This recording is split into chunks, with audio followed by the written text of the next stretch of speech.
शंबर साहब, सवाल यह है कि इसमें अगर हम सैनिकों के प्रति अपनी श्रद्धा और अपनी कृतज्ञता को जाहिर करते हैं, इसमें हम एहसान नहीं करते। असल में हम अपनी और अपनी पीढ़ियों की हिफाजत का बंदोबस्त करते हैं। अगर ये सम्मान हमारा कायम रहा तो हमारा मुस्तकबिल महफूज है, वरना फिर भगवान भरोसे है। मैं एक बार ये अहम खबर बता दूं, सिवाज साहब मैं आपके पास आ रहा हूं। 5 भारतीयों के अगवा होने पर पीएलए का कबूलनामा, टीवी9 भारतवर्ष की खबर का बड़ा असर। अरुणाचल से अगवा 5 भारतीयों को छोड़ेगा चीन। टीवी9 भारतवर्ष ने प्रमुखता से दिखाई थी यह खबर। आर्मी ने हॉटलाइन पर की थी बात, 5 नागरिकों को छोड़ने का दिया था अल्टीमेटम।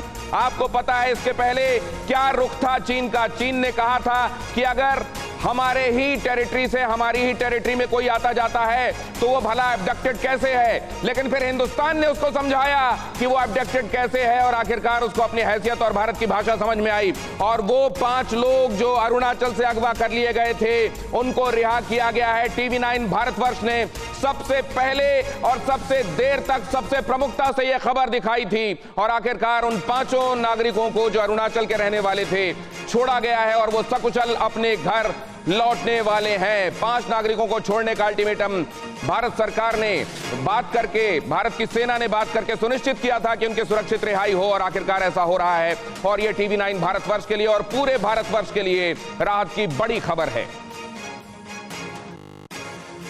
तब जब पूरी दुनिया कहीं एक तरीके से, खासतौर से हिंदुस्तान की अगर आप बात करें तो तमाम दूसरी खबरों में मशगूल थी। कई जगहों पर केवल इस बात से लोग वाबस्ता से, क्या केवल इस बात का कंसर्न था कि रिया गिरफ्तार होगी कि नहीं होगी, शौविक का क्या होने वाला है, सिद्धार्थ पिठानी का क्या होगा। जब इन चीजों में दुनिया कहीं डूब उतरा रही थी तब हिंदुस्तान के इन 5 लोगों के लिए टीवी9 भारतवर्ष अपनी आवाज बुलंद कर रहा था। और उसका असर है कि प्रमुखता से खबर चलाए जाने के बाद अरुणाचल से अगवा इन 5 भारतीयों को चीन अब छोड़ रहा है।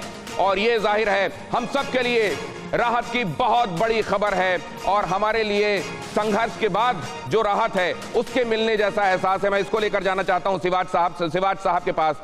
सिवाज साहब, ये बहुत बड़ी कामयाबी है, खासतौर से चीन के जिस तरह के तेवर हैं उसमें अपने लोगों को ले आना वाकई बहुत बड़ी कामयाबी है और इसके लिए सबको बधाई। और बिल्कुल ठीक बोला दिनेश। देखो, ये एक बहुत अचरज की बात है कि जो चीन एक ऐसा देश है कि वो सिविलियंस को भी पकड़ ले जाता है। और देखो, भारत है जो सिक्किम के अंदर गलती से जो चीनी आ गए थे उनको हमने वापस नहीं दिया, उनको खाना पीना सब कुछ ऐसा दिया, उसको अतिथि तरीके से माना, क्योंकि हम समझते हैं जो चीन की नॉर्मल पब्लिक है वो बिल्कुल ठीक है। ये तो कम्युनिस्ट पार्टी है, उसने ही ये एक प्रकार से गंद डाला हुआ है चीन के अंदर। और इसी प्रकार से 2 दिन पहले चीन के याक और कुछ और एनिमल आ गए थे आपके अरुणाचल प्रदेश में, भारत की फौज ने उनको वापस दिया गया। और यहाँ देखो, चीन जो है 5 जो हमारे सिविलियंस हैं जो जाते हैं। देखो, मैं अरुणाचल प्रदेश में 3 साल से ज्यादा रहा हूं टूटिंग में, बिल्कुल north east of Arunachal Pradesh. वहां पर लोग जो उनका एक सबसे बड़ा मुद्दा है कि शिकार करना, और वो जाते हैं जंगलों में शिकार करने। और वो बड़ा मुश्किल पता है कि कहां चीन और कहां भारत, और वो हो सकता है गलती भी हो जाए, मगर सिविलियन को कोई पकड़ के नहीं ले जाता। और ये जो चीन ने किया था एक बड़ी शर्मनाक, ये बहुत शर्मनाक बात थी। आरएसएन सिंह साहब के पास मैं जाता हूं इसी खबर को लेकर। सिवाज साहब आइए इस पर जाने। आरएसएन सिंह साहब के पास मैं इसी खबर को लेकर जा रहा हूं। आरएसएन सिंह साहब, ये कितनी बड़ी चुनौती थी। अक्सर हमारे लोग वहां अगवा कर लिए जाते हैं, पीएलए के लोग यूं ही ले जाते हैं, लेकिन इस वक्त इस तनाव के माहौल में उनके सुरक्षित रिहाई सुनिश्चित करना।